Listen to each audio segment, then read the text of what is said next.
Hey there, friends and supporters of Listener's Commentary. I just wanted to jump in and give you a brief update on some things going on with the commentary and share some ways that you can get involved or you can help out, and a look ahead to what's coming next.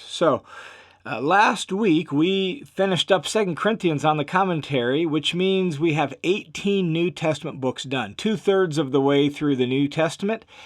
And super excited about that. That also means that over the last 6 months to a year, I've spent a ton of time with the Apostle Paul reflecting on what he has written to the Corinthians in 1st and 2nd Corinthians. And I have been just deeply and profoundly impacted by Paul's approach to ministry, particularly his vulnerability that we see and really in both 1st, 2nd Corinthians, but especially in 2nd Corinthians, his emphasis on his suffering and his struggle and his weakness, his rationale behind that he doesn't seek to, for honor and status and glory and fame, but rather his goal is to simply embody the very message that he preaches. And what that means is he embodies the death and resurrection of Jesus. And therefore, his ministry has a unique flavor and a unique shape because of that. And even though the Apostle Paul's calling is unique to be an apostle, specifically the apostle to the Gentiles, his example really is set forward for the Corinthians and for us, as this ought to shape the way we view life. We view what's important and what matters. We view what to expect, and it ought to shape everything that we do. That if we're going to preach the gospel of the crucified and risen Lord, then we also need to embody the gospel of the crucified and risen Lord. And that has just really impressed me as I have walked down through especially 2 Corinthians over the last handful of months. And so I'm super glad to spend so much time there with 2 Corinthians and offer that to you all for your study. And so if you haven't jumped into the study of 2 Corinthians, it's probably Paul's most autobiographical letter in the New Testament, and it's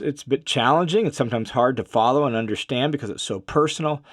And yet I just think it's profoundly impactful on how we view our life, how we approach our life. If you're in ministry, a pastor, how you should think about ministry, what your aims and desires should be, and all of that. And so I encourage you to check that out.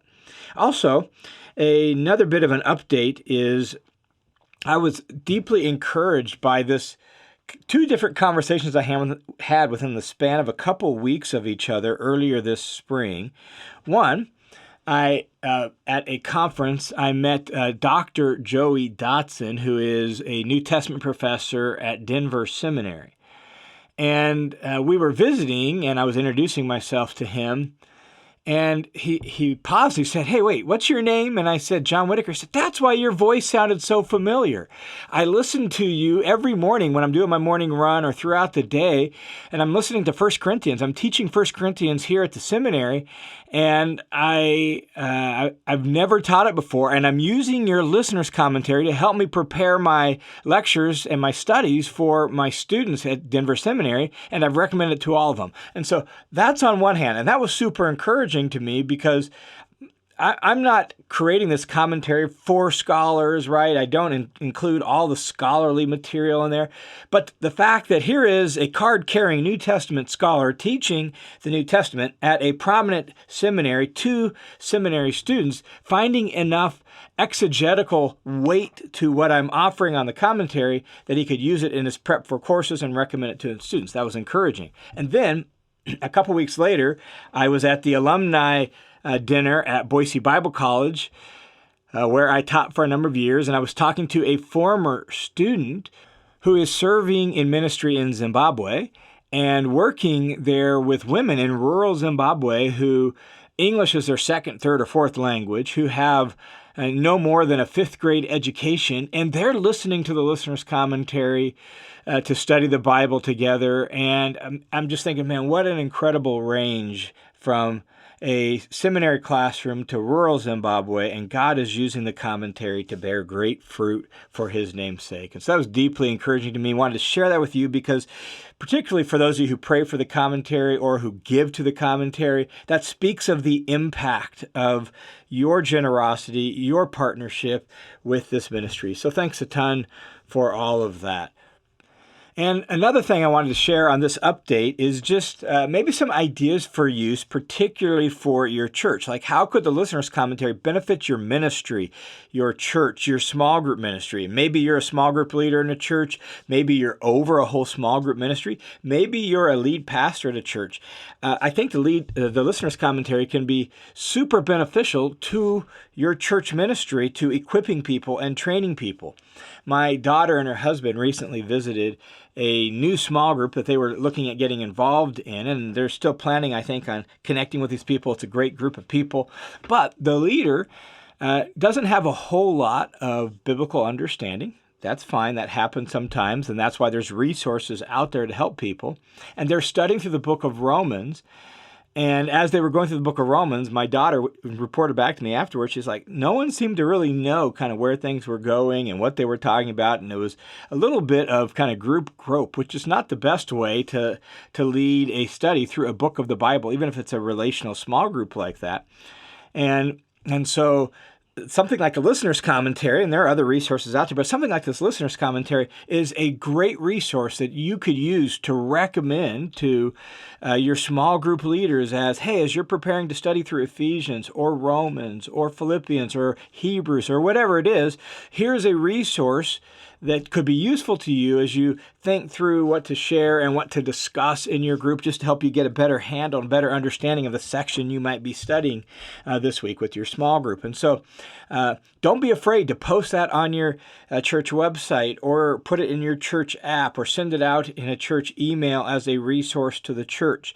Not only that, another way you can use it, in fact, the church I attend, this is one of the ways they use it, when they're studying through or preaching through a book of the Bible on Sunday mornings in the worship service.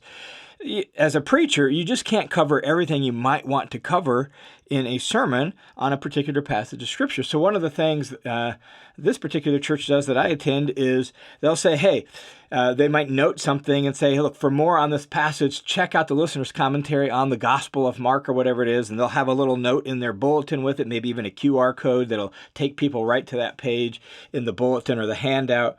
And send that to people for kind of recommendations for personal study to follow up from the sermon or to get more detail than the sermon could offer. So I throw that out there as just some ideas for use in a way that the listener's commentary can benefit your church ministry, particular small group ministry.